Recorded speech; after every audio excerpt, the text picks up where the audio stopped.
최근 이 북핵 문제로 인해서 여러 가지 어려움과 갈등 또는 두려움 때문인지 여러 가지 소문들이 많이 돕니다. 또 뭐 지구가 곧 멸망할지 모른다, 뭐 행성이 혹성이 내려와서 추돌할지 모른다라는 것 때문에 다른 나라로 도망가는 사람들의 얘기도 듣습니다. 그러다 보니까 사람들은 여러 가지 대응을 합니다. 뭐 소문으로는 또 뭐 우리나라에서 떠나가는 뭐 미국인들도 있다는 얘기도 나오고, 또 무슨 유명한 방송국의 어느 기자는 우리나라의 그 여러 가지 전쟁 위험이 있었을 때 지하에서 벙커로서 기지로서 활동하는 것을 취재해서 보여주는 이야기도 있었다고 합니다. 그것이 곧 뭐 전쟁이 일어나거나 또는 위협이 벌어진다는 그 의미가 아니라 사람들의 공포심과 두려움에 대한 이야기가 등장하는 것 같습니다. 미국이나 그런 곳에서도 가끔 그런 게 있죠. 핵이 터졌었을 때 어떻게 얘기를 합니까? 이곳을 막을 수 있는 어떤 커다란 그 기지 같은 거, 어떤 안전 피난처 같은 것을 만들고 그것을 판매하는 그 업종도 인기가 있다고 얘기를 하죠. 그건 가정집에서도 종종 그런 곳들이 있다고 합니다. 미국 중에서는. 그거를 이야기하기를 패닝룸이라고 이야기를 합니다. 그 속에 들어가면 어느 정도의 전기와 또는 음식, 또 그리고 통신시설이 어느 정도 돼 있어서 그 강도가 밀려 들어왔을 때 그 안에 싹 들어가가지고 문을 잠궈버리면 어찌할 수 없다고 합니다. 유명한 영화도 있었죠. 주디 포스터가 주연을 했었던 영화 중에도 그 속에서 벌어지는 갈등에 대한 얘기가 등장을 합니다. 꼭 그것만이 아니더라도 사람들은 나름의 어떤 피난처와 안식처를 원합니다. 기독교인들도 그 면에 있어서 부담과 또 불안감 속에서 힘들어하는 경우도 있습니다. 그래서 종종 어떤 나라의 위기나 그런 것들이 터졌을 때 오히려 교회는 붕빈다는 얘기도 합니다. 사람들이 두려움이죠. 그러나 오히려 사람들이 자기가 가진 것이 많거나 또는 어떤 두려움이 없었을 때 하나님을 찾지 않는 경우들도 많이 있죠. 오늘 본문은 우리의 피난처 되시는 하나님에 대한 이야기가 등장합니다. 근데 그 피난처에 대한 이야기를 들을 참고운 문상에다 보면 이 말씀이 우리들에게 있어서 얼마나 큰 힘이고, 단순히 우리에게 어떤 재앙이나 위기를 넘어서 하나님이 우리에게 어떤 분이신지를 잘 보여줍니다. 말씀을 한번 보도록 해볼까요? 자, 바로 1절부터 그 말씀이 나오고 있습니다. 지존자의 은밀한 곳에 거주하며 전능자의 그늘 아래 사는 자여 라고 되어 있습니다. 또 2절, 3절에서도 이렇게 얘기를 합니다. 나는 여호와를 향하여 말하기를 그는 나의 피난처여 나의 요새여 내가 의뢰하는 하나님이라 하리니 라고 되어 있습니다. 하나님은 그러한 하나님이십니다. 나의 피난처 되시고 나의 요새 되시고 내가 의뢰하는 하나님임을 오늘 본문은 보여주고 있습니다. 그럴 때 하나님께서 우리를 지켜주신다는 것이죠. 마치 패닝룸처럼, 또는 핵폭탄이 터졌었을 때 그 속에서도 우리를 지켜주는 어떤 그런 모습처럼 주님 우리를 지켜주시는 하나님이십니다. 장막 되어주시고 피난처 되심을 보여주고 계십니다. 그런데 우리 한번 이 피난처를 한번 생각해 보십시오. 예전 어느 영화 속에서 그런 장면이 되더라고요. 전쟁이 터졌습니다. 어떤 핵폭탄이나 모르는 게 터졌다고 이야기를 해요. 근데 그 사람들은 이제 그 안전을 위해서 그 대피처로 들어갔습니다. 근데 들어가고 나니까 한 가지 문제가 있습니다. 뭔지 아십니까? 그 안에 들어가다 보니까 통신이나 그런 것들은 안 되는 거예요. 그럼 어떤 일이 벌어질까요? 이 안에 있는데 밖이 무슨 일이 벌어졌는지 모를 수 있다는 거예요. 끝나면 나가야 되는데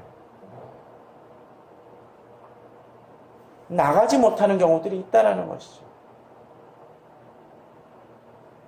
또 그 안에 있다 보니까 지금 밖에서 얼마나 커다란 위험과 그 갈등과 또 죽음의 위협이 있었는지 모를 수도 있습니다. 그러다 보니까 어떤 일이 벌어질까요? 깝깝해요. 애들은 그럴 수 있겠죠. 밖에 두려움을 모르니까 엄마 빨리 나가 그럴 수도 있어요. 어떤 때 우리들의 신앙이 그럴 때도 있습니다. 지금 내게 임하는 그 고통과 바깥에 그 나를 위협하는 것이 얼마나 극심한지 그걸 잘 모르니까 어쩌면 수족관에서 그럴 수도 있을 것 같아요. 수족관에 상어가 몰려오고 피라니아가 막 몰려드는 그 장면만 봅니다. 그러니까 어떻습니까? 엄마 빨리 지나가. 근데 나가면 물속으로 들어가는 건데. 그런 두려움이 있을 수도 있습니다. 저는 1절을 보면서 참 인상적이었습니다. 지존자의 은밀한 곳, 전능자의 그늘 아래 사는 자. 어떤 곳이요? 은밀한 곳, 그늘입니다. 그늘은 밝은 곳이 아니죠. 가려진 곳입니다. 은밀한 곳은 어떤 곳입니까? 숨겨진 피난처 같습니다.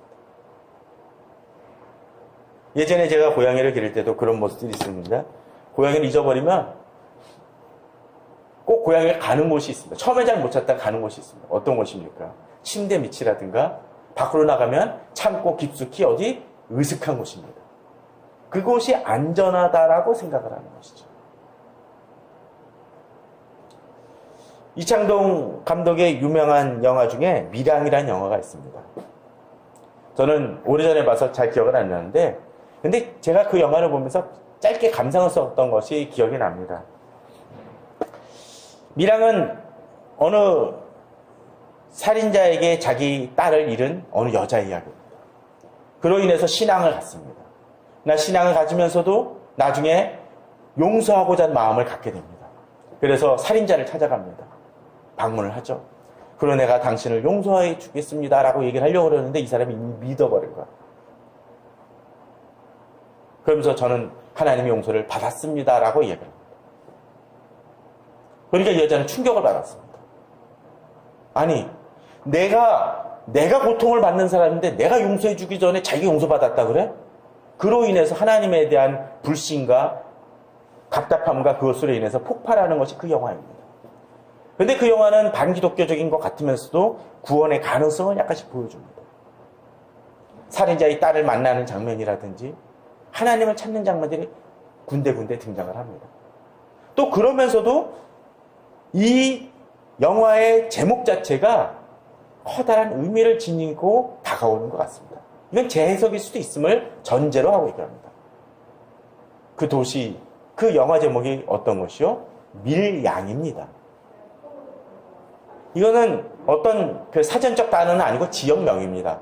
그럼에도 불구하고 이 단어는 좀 묘한 의미를 지니고 있습니다. 밀자가 어떤 밀자일까요? 은밀한 밀자입니다. 양자는 어떤 거? 밝을 양 같은 겁니다. 이거 두 가지는 좀 안 맞죠? 근데 어떤 의미입니까? 은밀한 밝은 빛. 은밀한 빛 같은 거죠. 어떻게 보면 바로 이 지존자의 은밀한 곳 같은 것을 의미하는 것 아닌가라는 생각을 해봤습니다. 은밀한 빛입니다. 강력한 태양으로 양지를 보여주는 것이 아니라 하나님이 어디서 만나 주는다고요? 바로 은밀한 빛 같은 것으로서 그를 터치해주고 만져주는 장면이 등장한다는 것입니다. 기독교계의 유명한 책, 또 그리고 제가 많은 사람에게 추천했던 오두막이라는 책도 그 밀양의 어떤 히스토리하고 약간 비슷합니다. 어떤 때 우리에게 그럴 때가 있습니다. 나는 밝은 곳 속에서 하나님을 만나고 싶은데 하나님은 우리에게 은밀한 곳 속에서 만나게 해줄 때가 있습니다. 마치 엘리야가 이 바알 선지자의 대결 속에서 승리하고 나서 이세벨의 위협 속에서 도망가서 그는 이야기를 합니다. 하나님, 제가 이전 선지자들보다 선배 선지자들보다 나은 게 없습니다. 차라리 죽기를 원하나이다. 그때 하나님은 밝은 빛에서 강하게 나시는 것이 아니라 오히려 지진이 지나간 다음에 폭풍과 지나간 다음에 은밀한 미세한 목소리로 이 엘리야에게 다가오시는 모습을 보여줍니다. 그가 회복될 때까지 기다리시는 모습을 보여줍니다. 그리고 나서야 여러 가지 저항들과 그에게 더욱더 비전을 보여주시는 장면이 이 엘리야의 만남 속에서 등장을 합니다. 마치 은밀한 곳 속에서 만나는 것처럼 위로해 주신다는 거죠. 그런데 그 은밀한 곳은 어떠한 곳입니까? 그저 구석지고 창고고 쾌쾌한 냄새가 나는 그런 곳이 아니라 누구의 은밀한 곳이요? 지존자의 은밀한 곳이라는 것입니다. 또 전능자의 그늘이라는 것입니다. 조폭들 영화 보면은 가끔 그런 장면들이 등장하죠. 상대편하고 붙습니다. 그럴 때 어떤 일을 행하나요? 조폭 두목이 먼저 가서 싸우나요? 아닙니다. 뒤에 가서 딱 있다가 옆에 있는 애 보고서는 그렇습니다. 야, 나가. 근데 그 나가면 어떻습니까? 맞는 거죠, 제일 먼저. 걔는 희생돼도 어떤 면에서는 상관없는 경우입니다. 그런데 하나님은 어떠한 분이십니까? 너 나가가 아니라 너 내 뒤에 있어. 그러면 하나님이 얘가 은밀한 곳에 있을 때 그냥 해결해 주심을 이야기하는 것입니다. 그러나 우리들은 자주 그렇죠. 뒤에 있고 어떤 일이 전개되어지는지 잘 알지 못하니까, 큰 그림을 알지 못하니까 어떻습니까? 불안해하고 두려워합니다. 은밀한 곳에 있으니까, 그늘에 있으니까. 저는 그런 생각도 해봅니다. 슈퍼히어로 나오는 그 영화들 속에서 보면 그런 장면이 등장을 하죠. 뭐 캡틴 아메리카를 생각을 해봅시다. 캡틴 아메리카가 방패를 들고 있죠, 그죠? 방패 들고선 뭐 합니까? 날아오는 총알이든 주먹 같은 걸 막습니다. 만일 우리들에게 그런 것이 있다고 쳐봅시다. 이것이 총알이 날라오지만 그 뒤에 있을 때는 총알이 어떻게 날라오고 폭탄이 어떻게 터지는지 잘 알지 못합니다. 왜? 가려져 있으니까. 하나님과의 관계 속에서 있는 사람들이 그렇다라는 것입니다.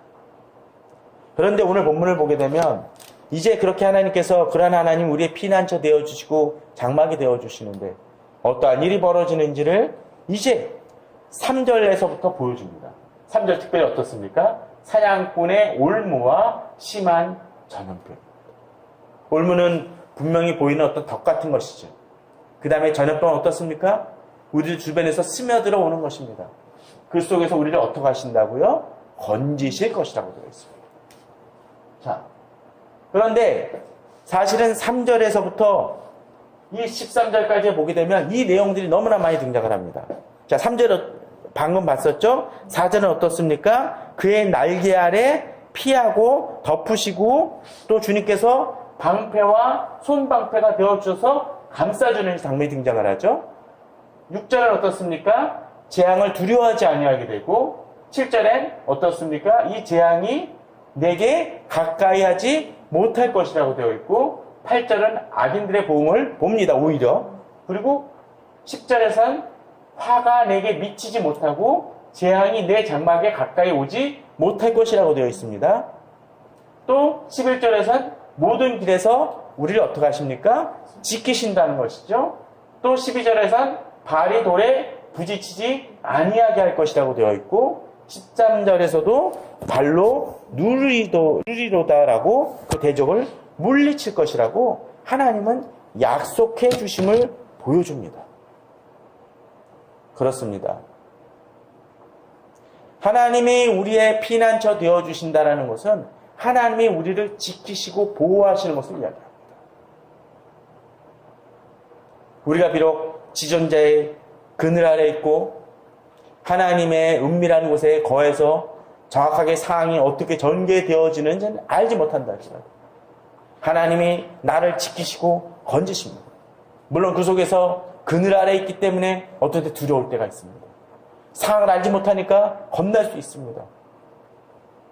그러나 우리 하나님께서는 우리의 문제와 우리의 여러 가지 상황 속에서 개입하셔서 해결해 주심을 보여주신다는 것이죠.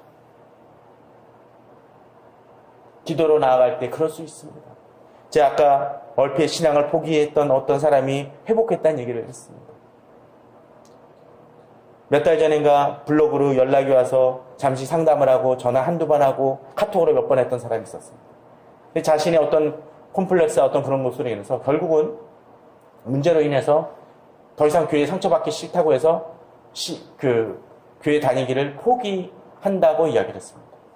근데 제가 특별히 만나보지도 않고 또 깊게 얘기를 나눌 수도 없었던 상황이었기 때문에 제가 할 수 있는 일은 뭐였을까요? 그저 기도해 주는 것뿐이었습니다.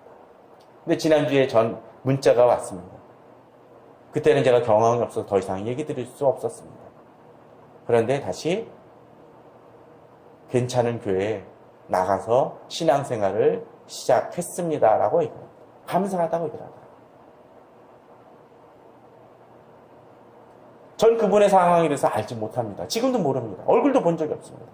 그러나 그럼에도 불구하고 하나님께서 역사하심을 보게 됩니다. 아까 이야기 드렸던 그 어느 장로님이 그 개업을 하게 된 그 과정들을 보게 되면 그 과정도 그러했습니다. 정확히 알지도 못하는 상황 속에서 그 일을 준비했었고 또 갑작스럽게 작년에 올 초에 여러 가지 일들이 터졌었을 때 완전히 모든 길이 막히는 것 같은 상황 속에서 또 다른 길이 열리고 주님께서 채워주시는 경험을 했습니다. 또 그 일에 전혀 어떤 그 노하우가 없었던 분인데 첫 달을 잘 이겨낼 수 있도록 하나님께서 채워주시는 경험을 하는 것을 보았습니다. 하나님의 은혜의 힘을 보게 됩니다. 하나님은 역사하십니다. 물론 어떤 일이 무조건 잘 풀린다고 해서 되는 것은 아닙니다. 하나님께서 그 일을 풀어나가시기 위해서 진행이 되어져가는 과정일 수도 있겠죠. 비록 어떤 일이 벌어지는지 알지는 못하지만 하나님께서 역사하심을 믿고 믿음으로 나아가는 자를 하나님 붙드시며 지존자의 은밀한 곳 속에서 전능자의 그늘 속에서 우리를 돌보시고 지키심을 우리는 믿어야 될 것입니다. 하나님이 건지시고 지키시고 이기게 하신다는 그 믿음. 그렇지만 우리들을 둘러싸는 그 상황은 만만하진 사실은 않습니다. 앞서 3절에 그가 너를 새 사냥꾼의 올무에서와 심한 전염병에서 건지실 것이라고 되어 있는데, 자 보십시오. 지금 이 시편 기자는 우리를 자신을 새로 비유하고 있는 것입니다. 근데 이 사냥꾼이 어떤 사냥꾼입니까? 새 사냥꾼입니다. 또 그를 노리는 올무입니다. 또 어떻습니까? 심한 전염병이라고 되어 있습니다. 그런 것들이 어떠한다고요? 그 자체가 없는 게 아니라 우리를 노리고 있다는 거예요. 또 5절을 한번 보십시오.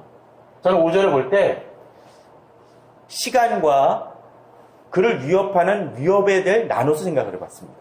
자, 시간의 의미를 봅시다. 밤, 그죠? 낮, 그리고 어두울 때, 밝을 때.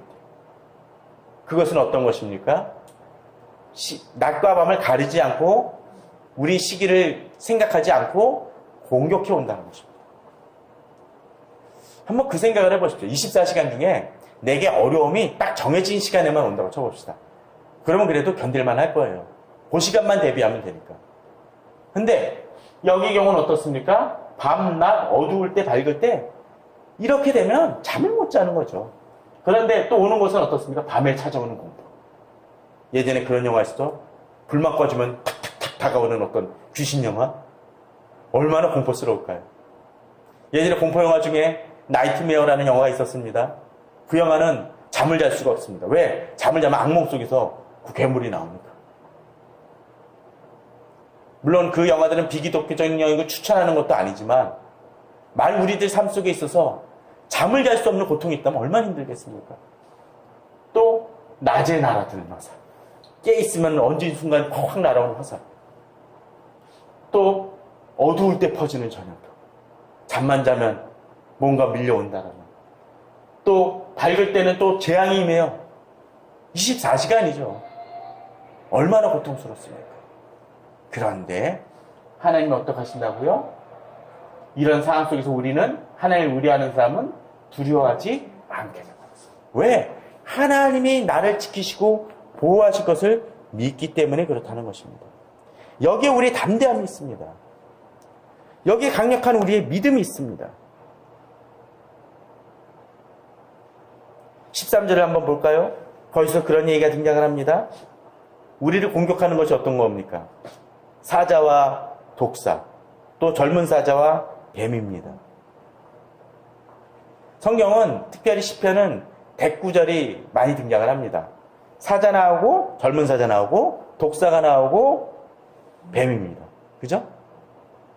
그러한 것들이 공격을 해온다는 것이죠. 사자가 좀 더 강력하게 다가오는 그런 것이라면 뱀은 숨어 있다가 몰래 팍 튀어나와서 공격하는 것입니다. 그런데 그것을 어떻게 합니까? 밟아서 더 이상 우리들을 위협하지 못하게 만든다라는 거예요.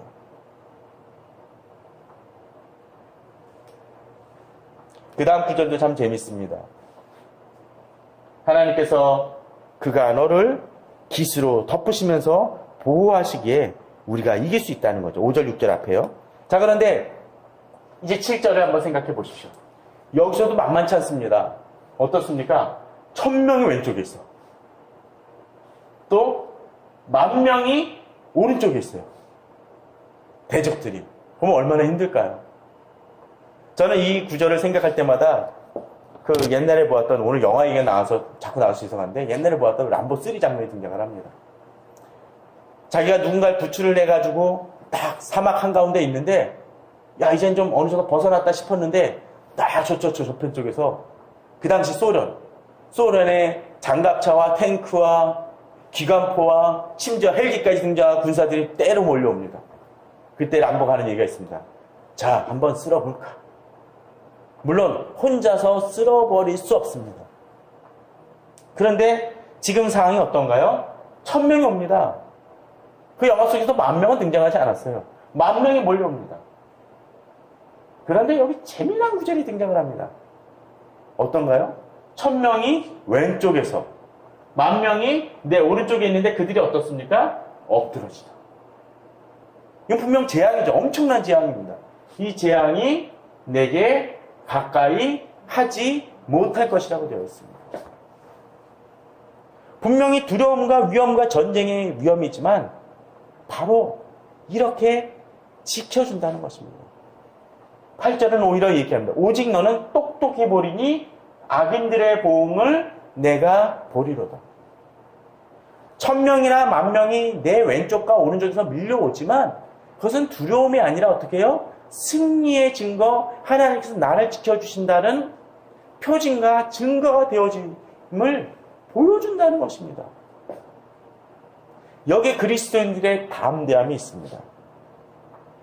분명히 왼쪽에서 1000명이 몰려올 때, 오른쪽에서 10,000명이 몰려올 때, 여러 가지 사자와 나타나고 세상 사건에 올무가 나오고 낮에 내게 날아오는 화살이 있을 때 우리는 두렵습니다. 그러나 그럼에도 불구하고 우리에게 있어서 분명한 믿음이 있습니다. 하나님이 나의 대적을 꺾으실 것이라는 분명한 믿음이 있다라는 것이죠.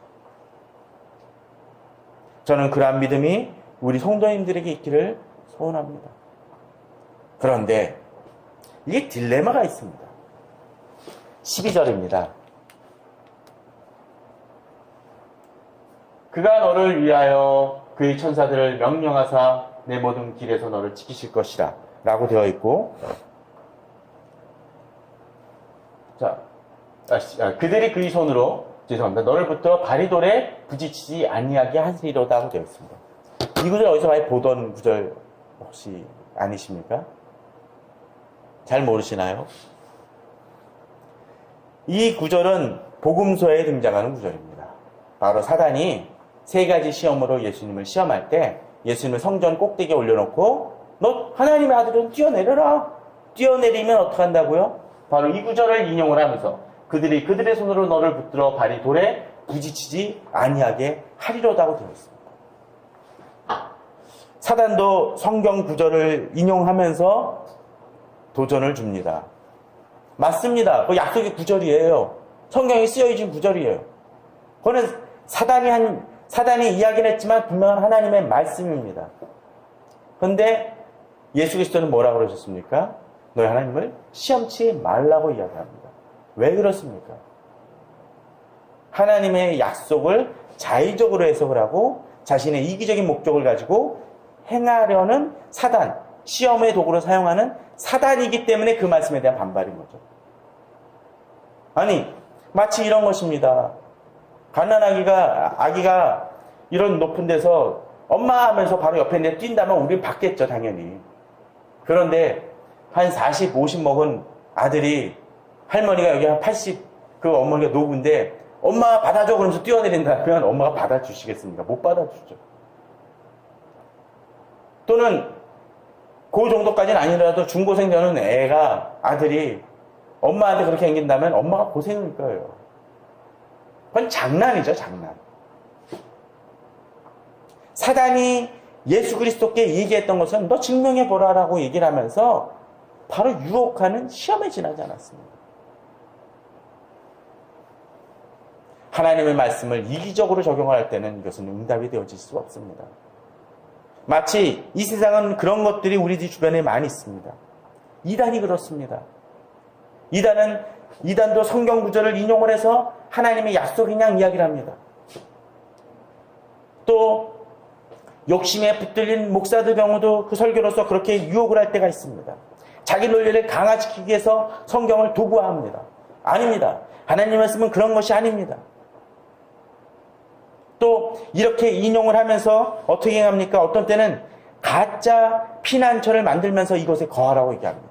이것이 하나님의 약속의 은밀한 곳, 피난처라고 그늘이라고 이야기하는 이들이 있습니다. 우리는 그것을 구분할 줄 알아야 됩니다. 하나님의 약속을 부어잡고 믿음으로 나아갈 때, 진정 하나님의 말씀의 근거에 나아갈 때 하나님은 분명히 이 말씀을 들어주십니다. 그들의 손으로 너를 붙들어 발이 돌에 부딪히지 아니하게 하리로다. 바로 이 14절, 15절, 16절, 특별히 그 구절은 우리들에게 그러한 대표적인 것을 보여줍니다. 하나님이 이렇게 들어주시는 이유가 무엇입니까? 내가 그를 높이고 그를 건지리라고 14절에 얘기하시는데 여기서 하나가 붙죠? 뭡니까? 그가 나를 사랑한즉 또 그가 내 이름을 안즉 어떻게 하신다고요? 나를 건지시고 높이실 것이라고 되어 있습니다. 얼마 전에 어느 남동생이 누나의 건물에 불을 질러가지고 문제가 되어졌던 적이 있었습니다. 이유가 뭔지 아십니까? 남동생이 누나한테 가가지고 나 돈 좀 줘 라고 얘기를 했다고 안 들어줬다라고 불을 질렀다고 합니다. 홧김에. 그 남동생은 자주 그랬다고 얘기를 합니다. 아마도 그냥 별로 직업 같지 않고 그냥 있으면서 가끔씩 누나가 돈이 많다고 생각을 하니까 돈을 뜯었던 것 같아요. 만일 자식이 전혀 아무것도 안 벌고 아무렇게 그냥 살면서 막 자기 방탕대로 살다가 돈만 떨어지면 와가지고 그 돈 뜯어내는 아들이 있다라고 하면 우린 그 아들을 뭐라고 얘기하겠습니까? 좀 속된 표현으로 후레자식 같다고 얘기도 할 수도 있겠죠. 어느 사람들은 자기 부모님이 자기 어머니가 그냥 급빈자로 살아가면서 나라에서 받는 돈을 가지고 그때마다 가가지고 돈을 뜯어내는 아들도 있었다고 합니다. 얼마나 문제가 있습니까? 그건 사랑이 아니죠. 하나님은 우리에게 이야기하십니다. 그가 나를 사랑한즉 건지리라. 그가 내 이름을 안즉, 내 이름을 안다는 것이 무엇입니까? 교제하고 하나님과의 관계가 있다는 것이죠. 그럴 때 하나님께서 나를 베푸시고 은혜 베푸시다는 것. 물론 하나님이 내가 정말 하나님의 도움이라도 알지 못하면 거절하고 도우시지 않는다는 의미가 아니라 우리가 하나님을 알아가면 알아갈수록 어떻게 한다고요? 하나님이 나를 더욱더 강하게 도우시고 이끄신다는 것입니다. 그럴 때 15절에 뭐라고 되어 있습니까? 그가 내게 간구하리니 어떻게 해요? 내가 그에게 응답할 것이라고 되어 있고 환난이 당할 때에 내가 그와 함께 있어 그를 건지고 영화롭게 할 것이라고 되어 있습니다. 저는 이 구절이 우리 성도님들의 언약의 제목, 약속의 구절을 갖고 기도하시기 바랍니다.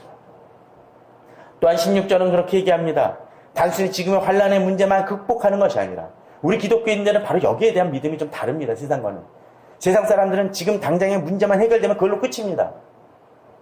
저한테 기도 제목 요청하시는 분들 중에 그런 분들 많습니다. 급한 불만 꺼요.